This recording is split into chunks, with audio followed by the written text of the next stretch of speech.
కథ వింటే ఎంత రాతిగుండైనా కరిగిపోతుంది తల్లి.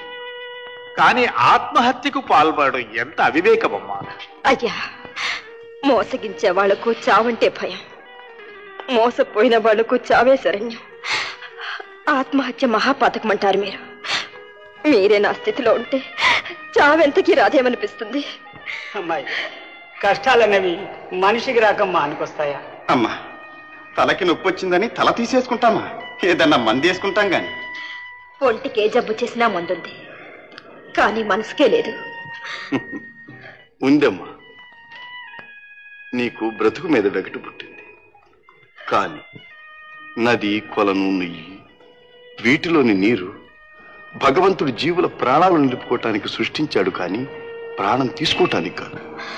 అటువంటి నీటిలో పడి ఆత్మహత్య చేసుకోవటం అల్లా ఉద్దేశాన్ని భంగపరచటమే. నేను బ్రతకటమే భగవంతుని ఉద్దేశమైతే నాకెన్ని బాధలు ఎందుకు కలిగిస్తాడు? ఆ ప్రశ్నను ఆ అల్లాని అడుగమ్మా. నా బాధ అయినా తొలగించు, లేదా నా ప్రాణమైనా తీసుకోని. అంతేకాని అల్లా ప్రసాదించిన ప్రాణం తీసుకోవటానికి నీకు అధికారం లేదు. ఆ ప్రశ్న అడిగాను, దానికి సమాధానం రాలేదు. ఇంక నేనెందుకు బ్రతకాలి? నాకెవరున్నారు ఈ లోకంలో? పిచ్చి తల్లి, ఎవరూ లేకుండా నువ్వు పెరిగి పెద్దదాని అయ్యావా? అదిగో ఆ పసిబిడ్డను చూడు. తన వాళ్ళంటూ తనకెవ్వళ్ళు లేరు, కానీ అందరూ నా వాళ్ళే అంటూ మనందరి వంక చూస్తుంది. అవును తల్లి, అల్లా నిన్ను కుంటిగానూ గుడ్డిగానూ పుట్టించకుండా అన్ని లక్షణాలతో ఆరోగ్యంగా ఎందుకు పుట్టించాడో తెలుసా? సాటి వారికి సహాయపడటం కోసమే. ఆయన ఆజ్ఞను శిరసావహించటమే నీ కర్తవ్యం తల్లి. బాబాయ్ గారు. అవునమ్మా, ఈ బిడ్డను తీసుకో. నువ్వే తల్లి తండ్రివై పెంచు, ఎంతో మనశ్శాంతి లభిస్తుంది.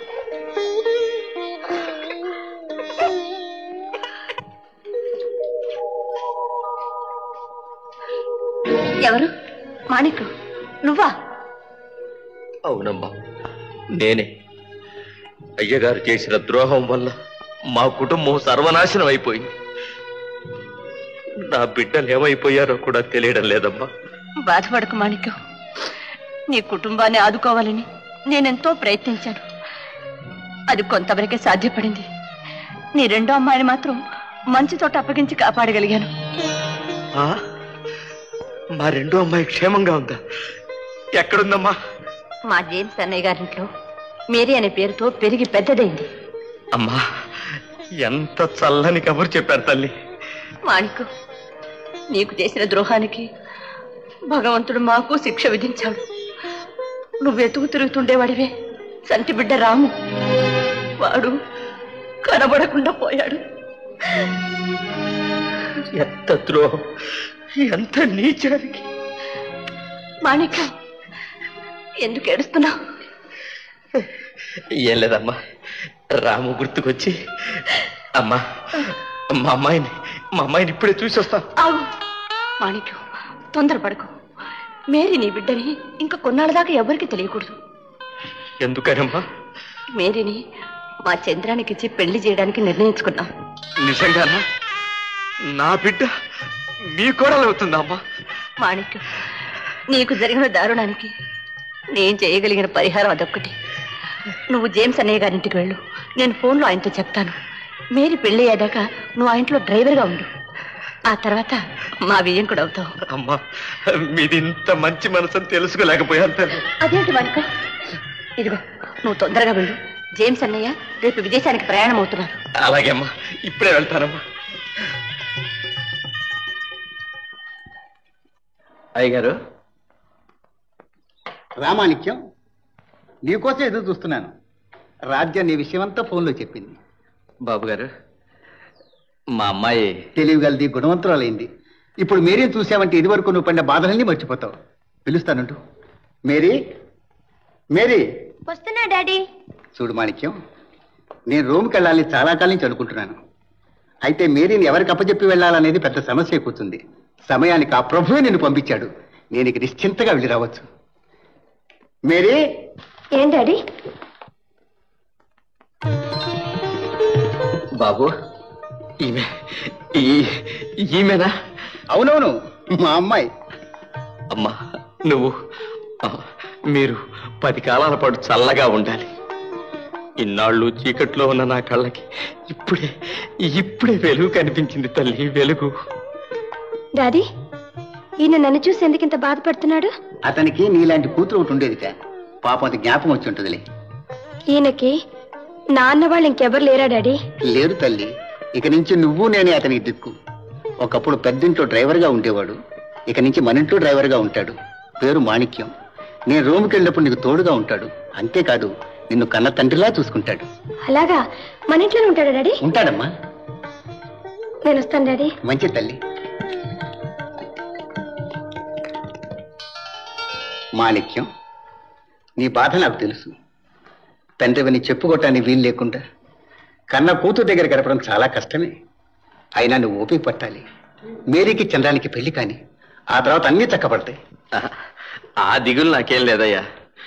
నేనేదో ఓ డ్రైవర్ని, నా కూతురు తమలాంటి గొప్ప వాళ్ళింట్లో బిడ్డగా మసులుతుంటే అంతకంటే నాకు ఇంకా సంతోషం ఏముంటుందయ్యా. బాబు, మీకు రాజ్యలక్ష్మ గారికి నేనెంతో రుణపడి ఉన్నాను బాబు. మాణిక్యం, మనమంతా ప్రభువుకు రుణపడి ఉన్నాం. ఇదిగో కారు తాళాలి.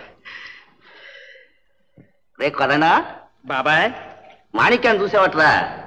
జేమ్స్ విమానంలో ఎక్కించినప్పుడు చూశాంగా.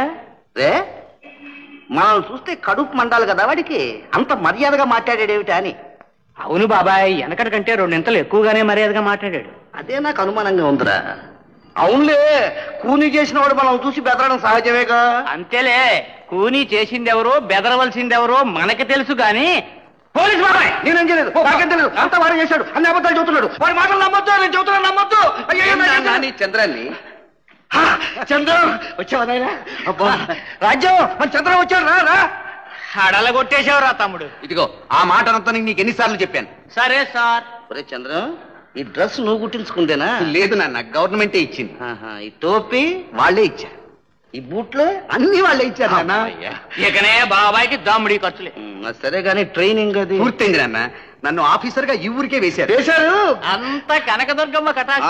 ఒక కనకదుర్గమ్మ కటాక్షం ఉండగానే సరిపోతుంది ఏమిటి? మానవ ప్రయత్నం ఉండొద్దు. దీనికోసం నేను ఎన్ని గుమ్మాలు ఎక్కాను, ఎన్ని గుమ్మాలు దిగాను, ఎంత ఇన్ఫ్లుయెన్సా ఉపయోగించాను. ఇంత చేసి కొరువుతో తలగోక్కున్నట్టు అవుతుంది. చెప్పిన పక్షి. ఒరే చంద్రం, ఈ కాకి గుడ్డలతో నా ఎదురుగుండా ఉండొద్దురా నాయన. ఏందన్నా? గొడుగును చూసి గొడ్డు బెదిరినట్టుంది బాబాయ్కి. మీకెందుకు భయం? నేరాలు చేసిన వాళ్ళు భయపడాలి. అంతేలే నాన్న, వెళ్ళి డ్రెస్ మార్చుకొస్తా. తొందరగా మార్చుకురా నాయన. ఆగాగు రాజ్యం, రా. ఇది బాగది. ఎంత చిక్కిపోయావు బాబు. నీ కళ్ళకి అలాగే కనిపిస్తాలే అమ్మా. రాజ్యం, అబ్బాయి ఎలా ఉన్నాడు? రాజా రాగలేడు. ఇక నాకేం భయం లేదు. నేనేం చేసినా ఈ ఊళ్ళో అడిగేవాళ్ళు. అయ్యగారు, రా మాణిక్యం, రా రా రా. జేమ్స్ అయ్య గారి దగ్గర నుంచి టెలిగ్రామ్ వచ్చింది. టెలిగ్రామే? అయ్యో, కొమ్మ మునిగింది. తల్లి కనకదుర్గ, నేను అప్పుడే చెప్పాను ఈ విమానాలు ఇవి మనకు పడవు, వద్దు, డేంజర్ అని. విన్నాడా? అయ్యో జేమ్స్, నీకు అప్పుడే భూమి మీద లోకాలు తిరిగిపోయా. అది కాదండి అయ్య గారు, క్షేమంగా రోమ్ చేరామని టెలిగ్రామ్ వచ్చింది. అమ్మాయ్యా, టెలిగ్రామ్ అంటే డైడ్ అనుకున్నా. 10 లక్షలు జారిపోయా అనుకున్నాడు బాబాయ్. రేపోదండు, నువ్వు వెళ్ళి పంచాను కథ పట్టుకురాపో.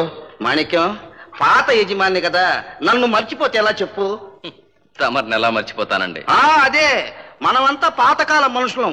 నువ్వు డ్రైవర్ చేసే రోజుల్లో నేను వెనక సీట్లో గురక పెట్టి నిద్రపోయేవాడిని. ఇప్పుడు వచ్చే డ్రైవర్ లేకపోతే ఏం లాభం లేదు. కారు చెడిపోతే నన్నే దిగి తొయ్యమంటారు. రాజ్యం, మన మాణిక్యానికి మంచి కాఫీ, నసకేఫ్ కాఫీ పట్టుకురాపు.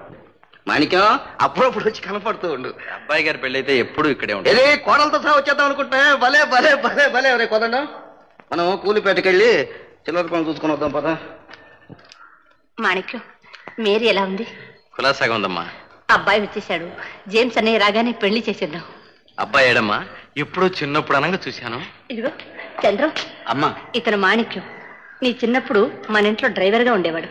నమస్కారం బాబు. నమస్కారం అమ్మా. అలా వెళ్ళొస్తానమ్మా. ఇప్పుడే కదా వచ్చావు. ఒక ముఖ్యమైన పని ఉందమ్మా, ఇప్పుడే వస్తాగా.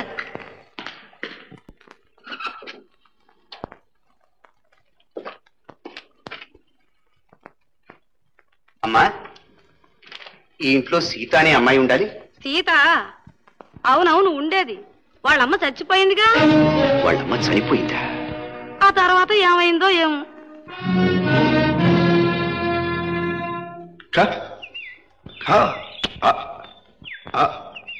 చిలకేమంటుంది? మీరా? ఏమంటం లేదు. పాలు పళ్ళు ఏం పెట్టినా తినటం లేదు. కారణం తెలియదు. కారణం తెలీదు? నేను చెప్పనా? చెప్పండి.